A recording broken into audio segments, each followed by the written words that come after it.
What am I doing here talking about the Black Panthers? Well, again, I shared my age with you. And as I told the gentleman outside, Bobby, I love you, my brother, already. I said, you know, here I am growing up in New Jersey. And during that time, whether you get the New York Times, whether you get New York Daily News, if Martin Luther King wasn't on the front page of New York Times, the Daily News, Malcolm X was. If Malcolm X wasn't, or Martin Luther King wasn't, Huey Newton, Bobby Seale were. Now, what do those individuals have in common? One thing you'll learn about me from a professor, you will never find my books on my syllabus. Some of my students have been out and said, man, Dr. Kimbro, I thought we were going to talk about thinking language. I thought we were going to talk about the wealth chart. Nah, man, we ain't talking about none of that stuff. Now, you can go buy the book. My books are at the bookstore, and they'll go to the book, sign this for my auntie, sign this for my grandma. I said, I'm your professor. I don't need to sign that. But the bottom line is I use my cases. And I always open up that particular case study with a vignette, a video vignette. And I got a library of vignettes. But the one scene I always show my students first day of class, and it's a scene from the movie Lincoln. How many of you seen the movie Lincoln? Anybody seen the movie Lincoln? All right. And what is so poignant about this 4-minute scene? All right. It's 1863, in the middle of the Civil War. And here comes Lincoln at a cabinet meeting. And he's in a cabinet meeting with his team that he put together. And he's been around this team for 3 years. And what's so different about this cabinet meeting? Lincoln realizes that his own team, his cabinet, are anti-slavery. Now, why is that a problem? Because Lincoln's not anti-slavery. Lincoln was an abolitionist.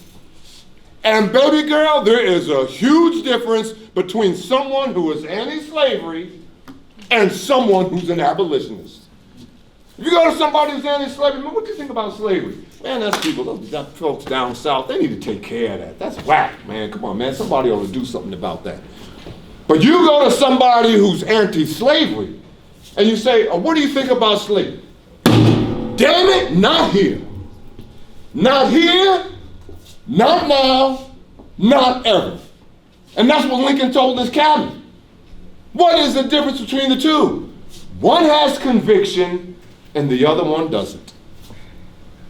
That's what Martin Luther King had. That's what Malcolm X had. That's what Huey and Bobby Seale had. They had conviction. And as I told the young brothers out in the hall, what the hell is conviction? Conviction is a force multiplier. Conviction is a force multiplier. So I don't care how many people believe in you. I don't care how many people you're leading. The fact of the matter is that by conviction alone, you got the largest number in the universe. So it all started with one. Do you know the power of one when you've got conviction? One teacher can change your life. One handshake could give you the confidence before you walk into that interview. One smile can put a little pep in your step. One Sunday sermon can change the events for the entire week. One mother brought you in this world. But one creator, one Lord and Savior, well, that blew breath into your lungs. And they were all about 4 things and 4 things only, making a difference. Only 4 things you want to do in life. Number 1, you want to make a difference. Number 2, you want to make a difference with somebody else who wants to make a difference. Number 3, you want to make a difference with somebody else making a difference, doing something that makes a difference. But baby girl, number 4, you want to make a difference with others who want to make a difference, doing something that makes a difference at a time when it makes all the difference in the world. Well, damn it, this is the time. Slavery hasn't changed. Slavery hasn't changed, it just morphed. You doubt me? I mean, what Huey and Bobby Seale were all about social injustice. Here we are, man, we get with Kaepernick and everything and blah, blah, blah. Donald Trump, NFL, this nonsense wasn't created in a vacuum. is a buildup because this country has never atoned. Right. And what the hell is atonement? Right. Atonement isn't saying, I'm sorry about what we did about slavery. Please accept my apology. Well, that's part of atonement. But that isn't the whole picture of atonement. Atonement is, yes, apologizing for past sins. But number two, saying, I will never do that act again. Right. Yeah. That's atonement. Right. And because you didn't atone for slavery in 1934, you gave us redlining. And because you didn't atone for slavery in 1930, you gave us the Tuskegee experiment. And because you didn't atone for slavery, you just caused a recession in 2007 with those giant half-ass subprime loans. So when are you going to atone? So what Hugh and Bobby Seale do still exists today. You doubt me? There are 24 maximum security prisons in the United States, from Attica, New York to San Quentin in California. And I do my fair share. Right there in Atlanta, you got a maximum security. And the vice warden is a young black female. Sort of reminds me of you, Hope. A young black sister. And she walks in between the male population, all she got is walkie-talkie. She doesn't even have armed guards with her. But she has no problem calling me up. Last time she called me up, I said, Kimbro, can you come and speak to the men? They'll listen to you. I said, man, thanks for the offer, but as a matter of fact, I'm on my way to class right now. You know what she said to me? So? I said, well, let me see. I got 4 TAs. Let me see if you just give me, how long? It'll be less than an hour. I promise we'll get you in, we'll get you out. I mean, I remember the last time I was in there. Anybody been in maximum security? First thing, you know, when that door clangs right behind you, and they got, just like driving down a highway, they got a dotted yellow line going down the hallway. On one side is visitors or the administration. On the other side, they got the inmates, and no touching. Last time I was in there, well, I ain't no dotted line. Come on, I gotta hug the brothers. I gotta tell them I love them, man. Come on, get out of here. You got a skill, man. And then on the wall, they got on the wall in big letters, big bold letters, absolutely positively, no profanity. And I said to Vice Warden, any other rules you want me to break? And these are grown men. I'm not gonna speak to a grown man like I'm auntie, like I'm grandma. I speak 2 languages. I speak English, I speak profanity. Which one you want, bro? Come on, man. Let's keep it real. But there are 24. You listen to me, there are 24, we're gonna wrap this puppy up. If you took all the black males in maximum security facilities, I did not say jails.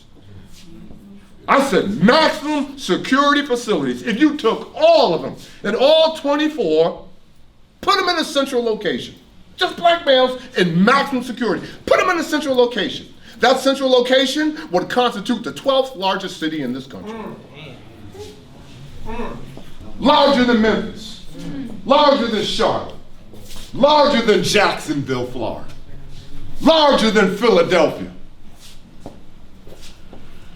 Larger than Jackson, Mississippi. Larger than San Francisco. Larger than Oakland and Miami combined. And no one says a thing. Why? No conviction. No conviction. Now the last thing I'm gonna say, so what does that have to do with Napoleon Hill? Napoleon Hill's book, Think and Grow Rich, which became Think and Grow Rich, a Black Choice. What does he talk about in the first chapter? Soon as you open up that book, he talks about a burning desire, conviction. There are 50 million desires. The big difference between desire and a burning desire, Dr. Kimbro. We had storm damage with the hurricane in Atlanta, so my wife has a desire. I said, well, Pat, we'll just get a contractor in the paint, blah, blah, and do this. She said, nah, Well, I got a different vision for this. We're going to do this, we're going to do that, blah, blah. Okay, baby girl, okay, calm down, calm down. She has a desire of painting that, and then she says, as a matter of fact, we're going to do the deck, and I got a different picture of how I want my kitchen now. So we're going to 50 million different desires. We all got desires. I got desire to get a new suit, new shoes. We all got desires. But there's a big difference between desire and a burning desire. What the hell is a burning desire? A burning desire is an inner candle. It's an inner flame that cannot be extinguished. It is a purpose that you know why you were born. I didn't choose to be here and you didn't choose to be here, but the bottom line, you were chosen. You were chosen. And so you got to go through life saying, if I didn't show up at this particular time and place, what would the world miss? That's the burning desire.